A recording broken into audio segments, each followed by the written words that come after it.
Good morning, ladies, and welcome to day 4 of our 5-day wellness challenge here at Empower with me, Nikki. So, we now come on to, even though we've been having the moves every day this week so far, and there's another one for you today, we now come on to talk a bit more in depth about exercise and what and why is important throughout menopause in particularly. But as we've been saying, fatigue is one of the most common symptoms in exercise. So, how can I exercise when I'm so tired? And the thing to realize is that exercise does give us more energy only if we do it right. Okay, so hence why we've been having in different focuses so far each day this week. So mobility and core, a strength focus, and a high intensity interval focus with the Tabata workout yesterday. Today sees a combination of both cardio and strength. So I hope you enjoy that one as well. A question I get asked a lot is what is the best type of exercise? Working in gyms and fitness studios of all kinds for almost 30 years now, and I think I must have seen probably everything plus a few more bits. Standing on vibrating plates, trampolines, mini trampolines, hanging from bungee cords that literally bounce you up and down. All these things coming in going to be the next big thing, but it never really is because we know what works in the industry. That's why it stays. The strength training stays, the cardio stays. It gets called different names from time to time to try and attract more attention, but it's what works. But it's got to be something that you get some enjoyment out of, and some progression is important too. If it gets you moving and you can get some enjoyment out of it, whether that's a social thing or a progressive thing, then it's a winner. How many times have you tried something new that promises to be the new way that you're going to lose weight and you're going to get that body fat down, and it's all going to happen within 2 weeks? And it doesn't, let's face it. So it has to be enjoyable. We need to be able to measure progress and again know a bit more about why we're doing these things. So as we enter menopause, and to be honest, even before, the focus of our movement plan should come down to more than just to burn calories or lose weight. If this is the only reason that you're wanting to exercise, it's quite likely that it's just going to seem like a chore and it won't be sustainable. And we have to think about all the other benefits that we can get from regular, well-programmed movement. So we have mobility, so important as we get older. Strength, same again. Flexibility, postural awareness.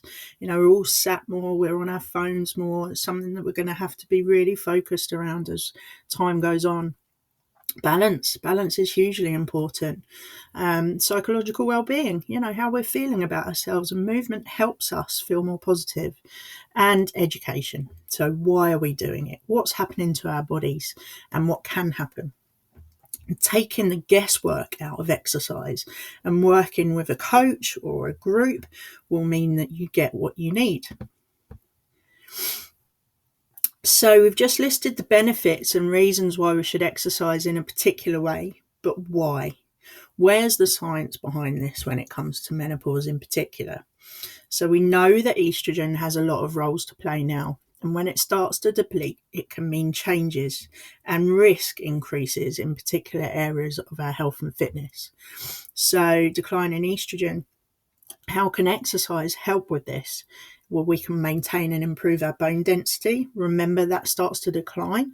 We can increase lean muscle mass along with eating a good balanced diet, which will help our metabolism.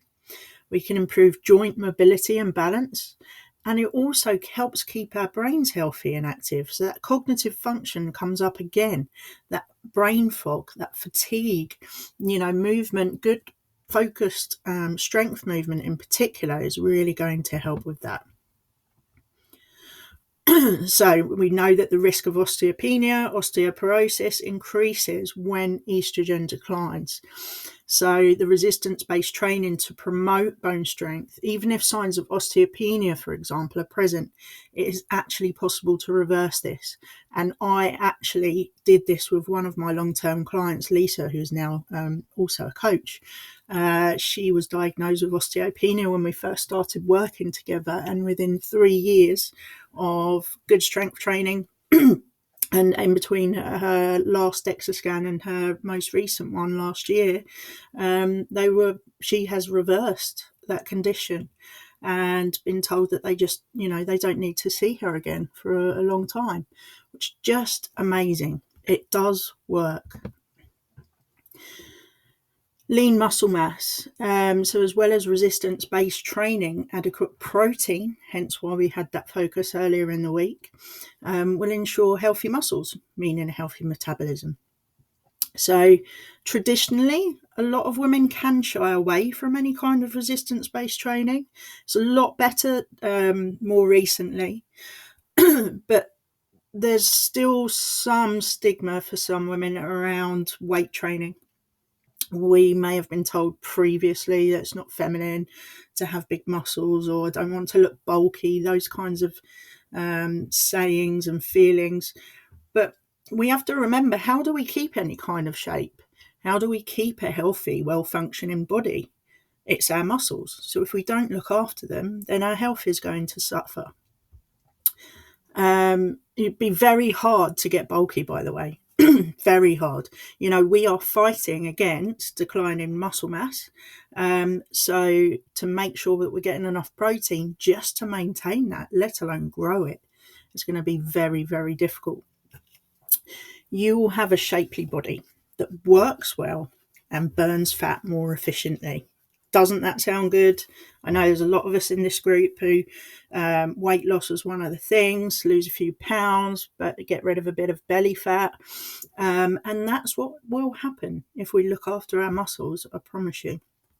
Our program will begin with body weight generally for most clients, and progress onto weight bearing sessions depending on where we're starting from. And with that progression comes the results.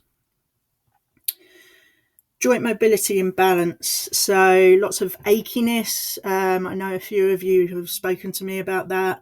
So achiness, estrogen, as we know, as we've said, also helps with inflammation management and therefore joint health. In fact, it's actually quite prominent in ligament health, estrogen's role. So when we start exercise, what we can do is we can really quickly rush into some high intensity exercise and thinking that we've got to work out every day. It's really important to focus on a range of movement when we exercise to ensure we strengthen and promote mobility in our joints from a good level before we start to go too hard, too fast. And as if that wasn't enough, then we have the effect on the brain that estrogen has. So we already know that declining levels can mean brain fog, forgetfulness and confusion. And this can be really, really unsettling. Let's be honest here.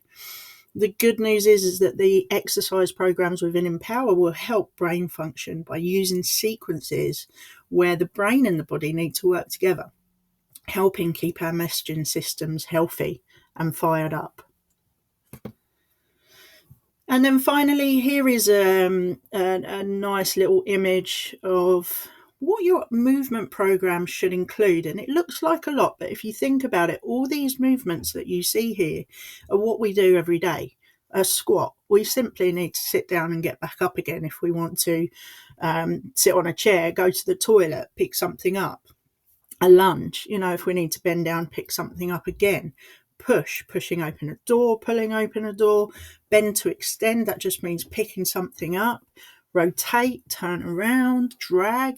It's all day-to-day stuff. So if we're not mirroring those day-to-day movements within our exercise program and making them stronger, more stable, more balanced, then we're missing out.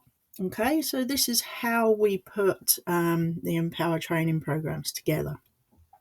So they will incorporate these to promote them long term, and most importantly, to promote long term independence, which is just absolutely priceless. Okay, so a little bit deeper into the whys and whats of exercise. Enjoy your move today.